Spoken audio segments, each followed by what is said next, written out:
퇴직 후 이제 좀 쉬면서 천천히 알아볼까 생각하십니까?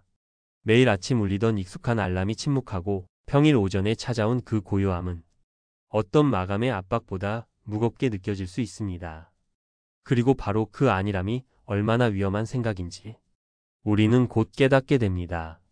한 조사에 따르면 40세 이상 구직자 10명 중 거의 4명은 6개월 이상 일자리를 찾지 못하는 깊고 어두운 장기 실업의 늪에 빠집니다. 운 좋게 재취업에 성공한다 해도 현실의 벽은 더 높은 모습으로 다시 나타납니다. 재취업에 성공한 남성의 월급은 평균 95만 원이 깎이고 재취업자 10명 중 6명은 월 200만 원도 채 벌지 못합니다. 이것이 우리가 애써 외면하고 싶었던 그러나 반드시 마주해야 할 냉정한 현실의 민낯입니다. 그런데 말입니다. 이토록 좁고 험난한 문을 당당히 열고 들어가는 사람들이 있습니다. 오늘 수많은 탈락자들 사이에서 묵묵히 자신의 가치를 증명해내는 그 소수의 합격자들, 그들의 단 한 가지 결정적인 공통점을 파헤쳐 보겠습니다. 대기업에서 25년간 반도체 회로처럼 정밀하게 일하다 명예퇴직한 김영수 부장님. 그의 나이는 56세였습니다. 그는 자신의 풍부한 경험과 노하우를 퇴직금과 함께 받은 묵직한 훈장처럼 여겼습니다.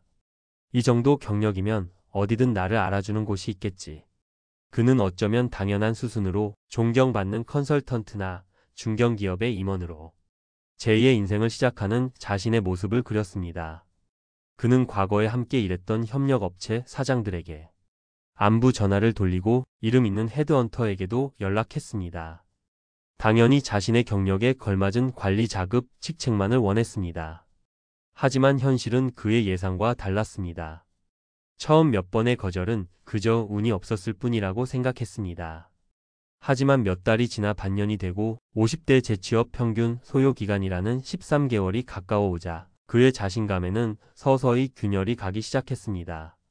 밤늦게까지 채용 사이트를 뒤지는 날이 들어갔고 휴대전화의 침묵은 마치 자신에 대한 세상의 평가처럼 느껴졌습니다. 내가 쌓아온 세월이 고작 이 정도였나. 씁쓸함은 이내 분노로 바뀌었습니다. 요즘 기업들은 사람 볼 줄 모른다며 세상을 탓하기 시작했습니다. 사무직 출신이 동일 직종으로 재취업하는 비중이 35%도 채 안 된다는 차가운 통계는 그의 상처 입은 자존심에 가려 보이지 않았습니다.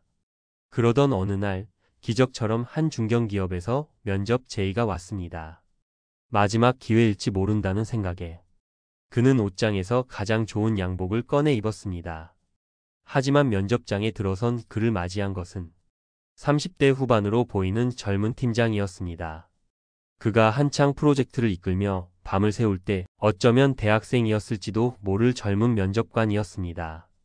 젊은 면접관은 김 부장님의 화려한 경력을 후어본 뒤 예상 밖의 질문을 던졌습니다.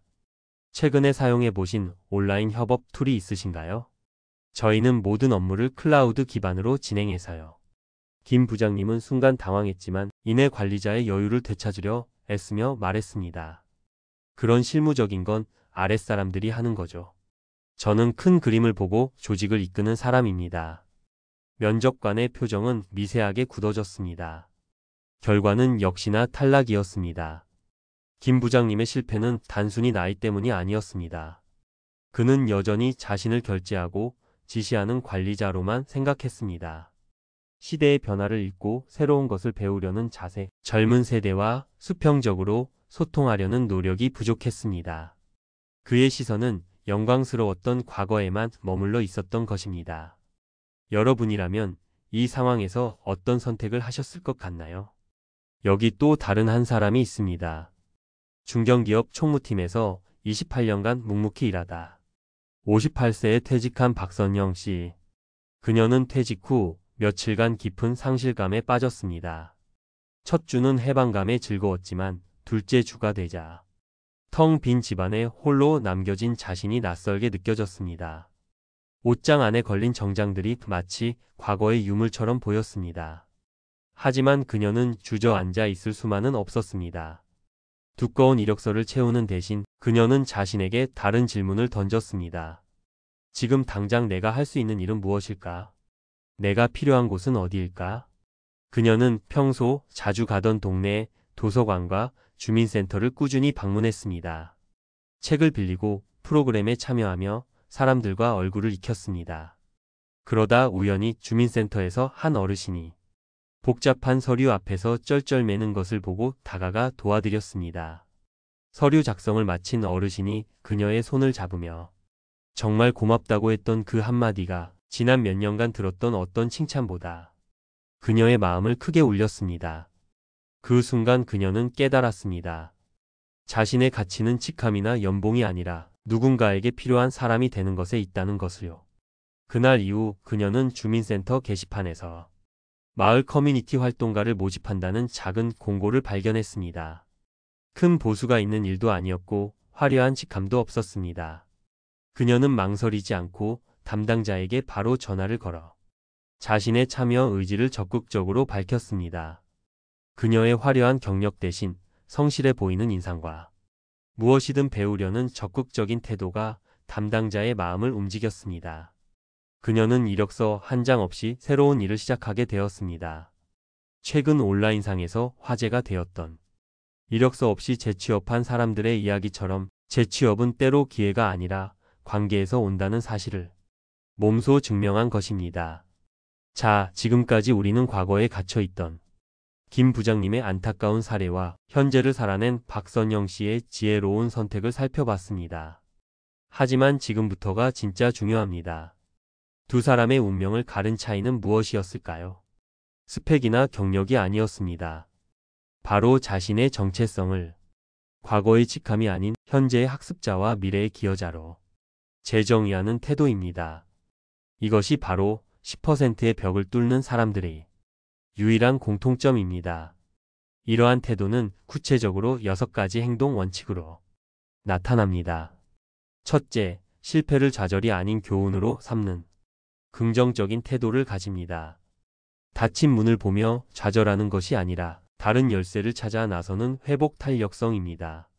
둘째, 내가 과거에 뭘 했었다가 아니라 회사가 지금 무엇을 원한다를 먼저 파악하고 그에 맞춰 자신을 준비합니다.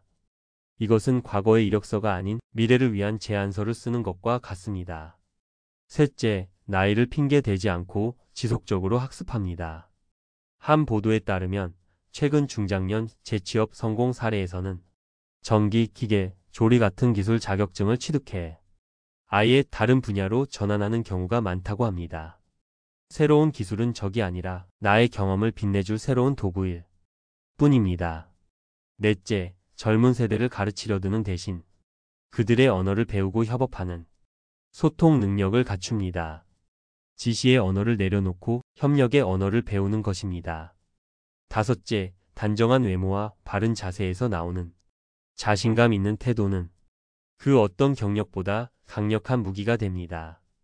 이것은 오만함이 아닌 스스로에 대한 조용한 존중감의 표현입니다. 그리고 마지막 여섯째, 현실에 안주하지 않고 낯설더라도 온라인 취업 포털이나 모바일 앱을 적극 활용하는 등 끊임없이 도전합니다. 익숙한 불편함보다 낯선 편안함을 찾아 나서는 용기입니다.